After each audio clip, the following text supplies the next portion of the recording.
Great. My name is Thomas Robinson, principal and founder of Lever Architecture. We are a 15-person firm based in Portland, Oregon. And I just wanted to also extend a round of thanks and appreciation to everyone that's taken the time, many coming from very far away, to attend the conference, because the conversations that I've had over the last 2 days have been incredible in terms of learning from all the experience, especially folks from Canada and Europe and even farther flung places, because we're really at the start. I mean, I've been in architecture over 20 years, or maybe even longer, if you think I wanted to be an architect since I was about 7. But we're still learning. I mean, I've really only been in this space for 2 years, since we started working on the competition for framework and just sort of getting kind of going on that. And I wanted to just sort of give a shout out for people, because it has been really great. Really the 3 things that I like to talk about today, one is sort of a little bit about who we are, just how we think about design, and explain this idea that was up there earlier, this idea of forest to frame. Because I think that, why is this actually happening in Portland today? Why are we actually doing these buildings here? I think a lot of that has to do with some very intelligent land use decisions that were made in the 70s in Portland. And I feel like we're reaping the benefits of those visionaries. The second thing, really go through 2 projects that we're involved with right now. One is under construction. This is Albina Yard, and this is a purely speculative project. It's almost completely leased up with actually no brokers, because people actually approach the owner directly because they love the design. We're actually moving into the building. We didn't plan to do that, but we are, because we got up to the top floor and there was a view of Mount Hood, and I'm kind of a sucker for views of Mount Hood. So that's one project, and this is a video of it being, one of the panels being put into place. And you can put your stopwatch on to kind of see how long it takes, because I think that this is actually not sped up, it's just real time. So it's about 3.5 minutes for that panel to come off the truck and then be placed into place. These are 10 by 20 panels, and the whole floor for Albina Yard, I mean, it was just, I'd never seen this before in person. It took like 3 hours, and they just kind of got faster and faster. And that was really the sort of transformational kind of moment for us, is just seeing how this thing's erected. You got to check out the bikes and the little guys going around in this Portland neighborhood in this view. And then the second project is Framework, which is the winner of the U.S. Tall Wood Building Competition. It's a 90,000 square foot high rise. And really what that competition means is that we have a 1.5 million grant. I mean, we, the entire team, to really do the testing that's necessary to prove that this technology is ready to be built in the United States. It's being built elsewhere, and we have our own take and our own codes that we're having to deal with. And I think we have something to add to that. But I want to, that's really what that money is for. And I think one thing for people to understand is all the testing, all the work that we do on Framework with all our consultants, that's all going to become public domain. So it's an important thing for people to understand, because we really want that project to be a catalyst for future projects within Portland and hopefully expanding out farther. You can see here, and then the last thing is sort of what we've learned in the last 2 years, and where we need to do better, and really what, in my view, what makes building with mass timber different. And we chose to try to use CLT. There's a lot of reasons for that, and that's sort of related to our own sort of approach to design and architecture. Just, you can see them, it's really basic. They're just throwing their hammers in the back of the panel there. They pull it down. They've got an 1/8-inch spacer on each side, and then they put it down. Then they'll basically just screw one pilot hole in to hold the panel in place. You can kind of hear it on my computer. And then as they swing back around, you'll see kind of the structure of the building that some of you visited on Tuesday. So if you kind of, that'll just spin right around. You can get a little view North Portland, which for those of you that have a little time, I really recommend you go over to the east side. It's kind of like our Brooklyn. It's all where most of us live, actually. I live there.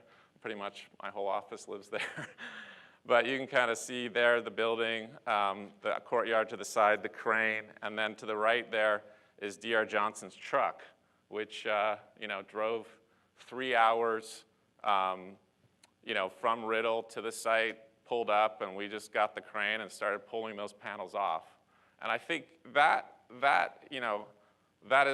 something I'm going to address a little bit later, but I think what does Portland have to offer to this conversation? I mean, God, I was looking at the international work that was being done, and all the technology, a huge amount of technology has been developed, but I mean, I think what we have in Oregon and in Portland is we've got great ingredients. And I like the chef model. We've got this idea of farm to table, but we have the ingredients to make great buildings, and I think we just have to figure out the best way to use them. This is just going back a little bit, just thinking about maybe every architect has a grandfather that built a house out of wood. This is the house that my grandfather, or actually my great-grandfather built, but it's actually built out of all Oregon pine by 2 Irish carpenters in the 30s. And this is the room that made me want to become an architect. And I just, that room, the kind of experience that I remember having as a kid in that room is what I wanted to recreate in the buildings that I did downstream. That it wasn't necessarily needed to be wood, but it was that experience. This is a forest. It's about 3 hours outside of Portland. It's an FSC certified hybrid poplar forest. And it's very beautiful. It was originally planted for biofuel, and over the years, they've come up with other uses for it. I think they made like wine boxes out of it. They make ceilings out of it. And we found out about it, and we were really interested in saying, well, we've got this great ingredient. How can we use it? It also happened to be incredibly inexpensive. So we were thinking about ways we could use that ingredient, and this is a project that we completed called Union Way, which some of you might have been through if you've been between Powell's Books and the Ace Hotel. It's basically a kind of riff on a Parisian passage. We took 2 old buildings and we cut through them and lined it with retail. It's got a lot of press, locally and internationally. And on the left there, that's our order of wood direct from Collinswood. So we basically, they have a little sawmill on site. They milled the wood there. It's also kiln dried there. We shipped it, and we contacted the milling shop. We called them up and said, we want to mill this stuff. So this was all done directly from our office. We actually, to save money, and then we had them mill it to different grades, and then that went up almost as a separate contract. But when people go visit Union Way, what they remark on is that experience, that feeling of the wood. And that project led directly to the cross-laminated timber office building, because the owner of that and contractor for that building walked through Union Way and just gave us a call. Said, hey, we've got this project, and we think you know what we want. A couple other things. I'm just going to show you that, we do a lot of work. Like I said, we've only been working in the mass timber sort of arena for 2 years, but this is a project that we did. It was a renovation of an existing aerospace factory for a digital animation group in Los Angeles. We do a lot of work in LA, don't ask me, but we do. All the wood in this space is actually reclaimed from a gym floor that we found during construction that was being torn out of a high school in Redondo Beach. And we found out about it, and we grabbed it, with the owner, and then we had it shipped to the mill shop. They planed it all down, and we put up like 10,000 square feet of wood. But that makes all the difference in the building, and it's something that people really react to. This is what I call our first tall wood building, which is our first 5/1. And previous to working on 5/1s, I'd done all type 1 construction, so it was a big deal to do a 5/1. And in this case, we're like, well, I don't want everyone to know it's a 5/1, so we kind of played around with making it look like it was a concrete structure. But as we got more comfortable, we started to really appreciate the strength of wood, what it can do, and we started to really develop that. But this was really an exercise in a way, disguising it and creating a system that works with the fact that wood shrinks. These buildings shrink, as people might know. 5/1s kind of shrink, and you have to develop a system that allows for that. This is another project that's gotten some international recognition on awards, but it's what, a 5/2, so we're going a little higher with wood. And it's 85 feet at the back, but it's a wood internal shear wall structure and then a wood stick frame curtain wall. So that just gives you a sense of some of the work and some of our sort of interests in design. This is a winery that's almost complete. It's a tasting room, but we were sort of slowly working our way into bigger pieces of wood. So just to give you a sense of what that is. So I'll talk first about framework. This is, like I said, it's the winner of the U.S. Tallwood Building Competition, and it's really, we really feel honored to have been selected to work on this project with our partners, our development partners project, and they were actually the partners on Union Way, Art House, and Tree House. So when I know I was talking about relationships, that's really key, I think, for this type of work. And Walsh Construction was also the contractor for both Tree House and Union Way, and the sheet metal contractor who did all the facades are the same people. I feel like for me, this type of work is about building long-term relationships, because you really need to trust the people you're working with. You need to know, when you're going out on a limb or trying to push something, that they can pull it off. And they'll also be honest with you and tell you, no, we're not going to be able to do that, which is as valuable. But basically, framework for us has been an exercise in trying to think about how do you build a building that's actually better than the same concrete structure, to create a structure that actually performs better in earthquakes, it's more resilient, and will actually survive and is potentially repairable. And so we were really interested in that. I'm probably not the best person to talk about that. Rocking wall, it's a post-tension rocking wall shear wall design, which basically, I think of it like, a good analogy is this great little, tree here, this super tall tree on the left. The idea that it has an incredibly strong core, but that core is inherently flexible and actually will return to center. And we use the qualities of steel to allow us to actually tension that basically beam into the sky, and as it rocks, it actually gets pulled back to center. And that's really the kind of core of that system, and that's the thing that we've really been exploring with our partners, working with StructureCraft and lots of folks to really drill down into making those details as elegant and as cost effective as possible. On the right, this was a diagram that we put together in our competition entry, because it was something that we were really interested in exploring, is sort of how do you create a virtuous cycle? How do you kind of get the chicken and the egg going at the same time? Because we really need to rev up the capacity of, the production capacity for these mass timber elements here in Portland and in the United States. And I was thinking at the break, like, what do we have to offer here? We've done this little CLT building that some of you have visited. We're kind of rolling out the CLT press that Deere Johnson is working on. But what we have is, like I said, really great ingredients. And I look at like what's happened on the food side here in Portland. As you know, it's like we're really cool relative to food right now. Everyone's coming to Portland. But I think that reality is based on, I think, land use planning that happened in the 70s that means that those farms are really close to the cities, so we can get fresher ingredients and we can get them cheaper. And I think that same analogy is what I think Portland can offer to the world. Same goes for wine. Portland really didn't get going on wine until some French guys came over here and really showed us what we could do. That was after some crazy Portland guys went to France and won a big medal on their wine. So those kinds of things and analogies I think are important to come up, to think about as we think about the design of these buildings.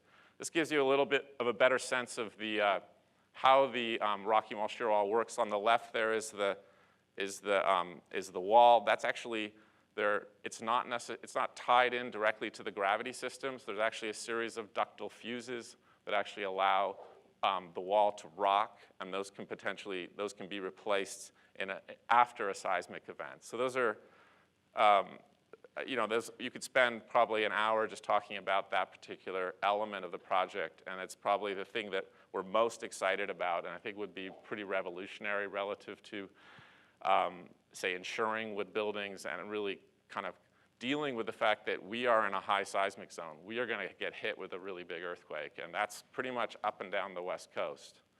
This gives you a sense of the section of the building. So we have on the ground floor, we have retail and a sort of double height volume. Then we have 5 floors of office, and just to make it harder on ourselves, we then have 5 floors of multifamily, which would be sort of, we're looking at sort of an affordable housing component in this particular project. This gives you a sense of the transition from the office space. These are the rocking wall shear walls. You can see them sort of sitting there in the direction, working on the core, and then this is the housing kind of layout as it transfers up. Our team worked really hard to get these to be really efficient, really simple layouts. This is a view of a unit. On the upper units, we're only exposing the underside of the ceiling, and then the offices, we're exposing basically the intermediate structure, and then that connection there at the corner, we only have one beam to column connection pretty much that's exposed in the whole thing, and we're going to be testing that connection as a fully loaded 2-hour connection. Some more images there. This is the double height lobby. And then the facade, we were really, you probably saw from other work, we're very interested in facades that change with the light, that have a sort of dynamic quality. And for us, the inspiration, at least in this particular facade, was this idea of the bud and the way that it has the trees, when you see them at different times of the season, they have different colors. And we loved that kind of analogy, and that's just the structure that the building itself reflects that. Quickly go through sort of Albina Yard. This project has been a real amazing collaboration with us, the structural engineers, and Reworks, who's both the owner and the contractor, and also D.R. Johnson and Cut My Timber. So everyone sort of got on board early. We've all been working together to really make sure, one, that we could afford to do it, because we were holding a lock deck sort of option throughout, and we finally figured out a way to actually make the CLT pencil. So these are some renderings. We have a courtyard in the back. There's going to be a cafe in there. You guys can come visit. This is the framing in January. You know, this is you know, a week or so later. Basically, it took about, I think it was like 2 weeks of floor. But really, what held us up was we had to do a stud frame shear wall core. That was really the thing that held us up. And you know, when we do this again, we totally want to do a CLT core. I mean, and I think we could probably be doing these floors probably in 2-3 days each. This gives you a sense. We designed all our own sort of custom connectors. You can see on the right there, that's the big girder connector. So those tube steels are then through bolted, because one of the big issues with our structural engineer was the fact that we had to accommodate deflection for seismic, and the joints had to make sure this was their way that we could be comfortable with it. But since then, we've really refined those details and worked them to the point where I think they'll be much more economical and faster to install next time. This is from 2 days ago. We also worked with Cascade, which is a wood curtain wall manufacturer. And so everything you're seeing here on that picture on the right, that's all made in Oregon, including the window wall and the CLT and the beams and columns. And for those of you that have been there, it's got a different feel. It's all Doug fir, and it just has a very warm kind of character. This is the mama, I guess. This is where all the panels come from. This is D.R. Johnson's press. What's exciting to us is that connection to the ingredients and to local materials. And I don't think that's always needed, but I think we want to make sure that is you know, a true option, and we want to strengthen that. And I think it's key that we build that supply chain, because one of our goals is really to connect urban and rural economic growth. So this is the truck that arrived at 9 a.m. I think it left D.R. Johnson at 6. They said, we'll use our trucks for this project. So they were very nice to us. They said, So they brought their truck here, and then they unloaded it, and this is the folks would come out. We actually had both senators come for one of these lifts, so Senator Wyden and Senator Merkley. I'm sure it's the smallest building they've ever come and visited. That's under construction. So this just shows you how it goes. I mean, if you're ever, I've never been to a CLT lift. I've never seen it before until we did this, and it's always shocking how quiet it is. Everyone's just standing like, this isn't construction, you know, where are the nails? There's no noise. It just kind of dunk, and then your next one, dunk. So this gives you a sense of the character of the spaces. If people are still interested, we might be doing another kind of walkthrough tomorrow if people want to come by. This backspace. You can sort of see the way we were able to make this work financially was really to maximize the span of the 3-ply, where we're using a 10-foot span and then a 20-foot panel. So there's really literally no waste. We started with D.R. Johnson's press size as the tatami map that we used to lay out the whole building. So that was really important, I think, for us to make it work financially. This is the last panel being hoisted into place. And just another view, when the sun sets right through the building from the west to the east. And so a couple lessons learned. I know that Jeff's touched on these things, but really this idea of collaboration, this idea that you need to figure everything out beforehand. And I think it's really the architect's responsibility to dig really deep and really understand everything that's going on, because if you don't, it's gonna come back and bite you. And these are just diagrams we do for ourselves, and the details for Framework didn't end up being that, but it was just, it's not just about the design of the connection, it's about the design and sequence of assembly. And that's something we've learned quite a bit, you know, and I've always been interested in that myself, and it's also about doing mock-ups. Like this was our first column detail mock-up, and we're like, that steel's really thick and really expensive, and I'm glad we didn't do that. But we wouldn't have really understood exactly what we're doing without the mock-ups, and we worked with Cut My Timber to do these mock-ups and figure out better ways and more efficient details. And it's really an iterative process. The next project will do something, I think, even more elegant and cost-effective. This gives you a sense of, you know, the cut that we're doing to do the sort of tube steel, sort of concealed in that end beam end. We wouldn't do this again, but, you know, at a certain point, you got to get going.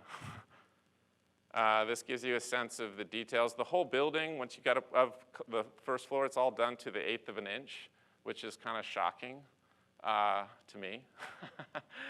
And I give a lot of credit to Stefan, Cut My Timber team, and D.R. Johnson for helping us pull that off, and also Reworks. Timberland was the contractor, and it's interesting, Timberland also did both 5/1 projects that we did previously, which required quite a bit of precision. This gives you a sense of how the joints work. Up top, there's a thing that lays in. Water, it's wet in the Pacific Northwest. It was raining the entire time this frame was being put up.